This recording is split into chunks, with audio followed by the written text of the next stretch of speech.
On continue dans la série les vidéos consacrées aux vagues d'expansion. Je tiens à remercier Yann de la chaîne YouTube MFR VDC pour nous avoir préparé cette vidéo. N'hésitez pas à faire un petit tour sur sa chaîne YouTube. Alors le sujet de cette vidéo, c'est les systèmes ouverts ou les vases d'expansion de type ouvert.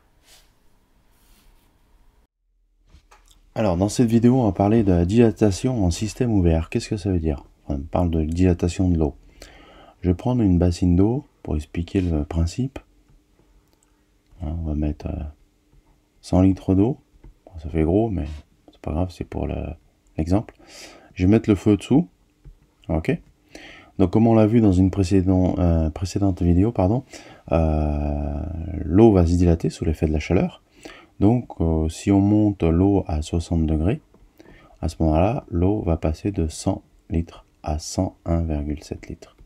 Elle va gagner 1,7 litres. Donc là, comme elle est en système ouvert, c'est-à-dire ouvert à l'air extérieur, elle va pouvoir se dilater normalement. Elle va pouvoir monter en volume. Donc là, on va avoir une augmentation de volume de 1,7 litres. Si on continue de chauffer à 80 degrés, à ce moment-là, on aura 103 litres. Voir la vidéo précédente. 103 litres. Donc, elle va continuer à prendre du volume. Donc ça, c'est le système ouvert. Donc, il n'y a pas de problème pour l'eau de trouver du volume parce qu'elle prend sur l'air extérieur. Alors, l'application au chauffage, qu'est-ce que c'est? Eh bien, c'est les vases ouverts. Les anciennes installations. Donc, en quoi ça consistait? On avait un volume d'eau en partie supérieure, situé au plus haut de l'installation, hein, au-dessus du dernier radiateur. Donc, quand on remplissait l'installation de chauffage en eau, ça arrivait jusqu'au trop-plein, ici, et après c'était évacué souvent en toiture. Hein, ce volume était situé dans les greniers la plupart du temps, donc dans des locaux non chauffés, souvent. Ça limitait la pression de remplissage. La pression de remplissage était limitée par la hauteur statique du vase, c'est-à-dire que si le vase était à une hauteur de 10 mètres, eh ben la pression de remplissage ne pouvait pas dépasser 1 bar, parce qu'au-delà, eh ben, l'eau était évacuée par le trop-plein.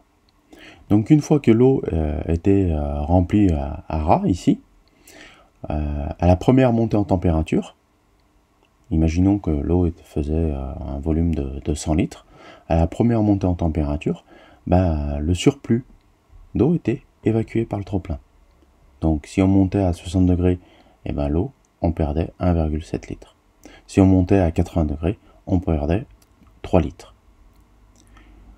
Et une fois que l'eau redescendait en température, à ce moment-là, il n'y avait pas de remplissage automatique, donc le volume d'eau redescendait.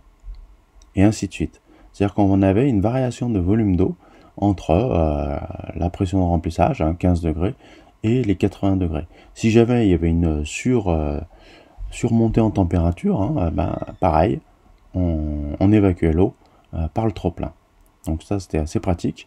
L'inconvénient, c'est que ben, c'est un système ouvert, donc ça veut dire que l'eau était en contact avec l'oxygène. L'oxygène pouvait venir dans les canalisations et entamer de l'oxydation de l'installation. Et puis comme ce vase était dans un local non chauffé, ben, il fallait le maintenir en température pour éviter sa prise en glace, donc des déperditions importantes. Voilà l'application du système dilatation en système ouvert. Donc c'était les vases ouverts.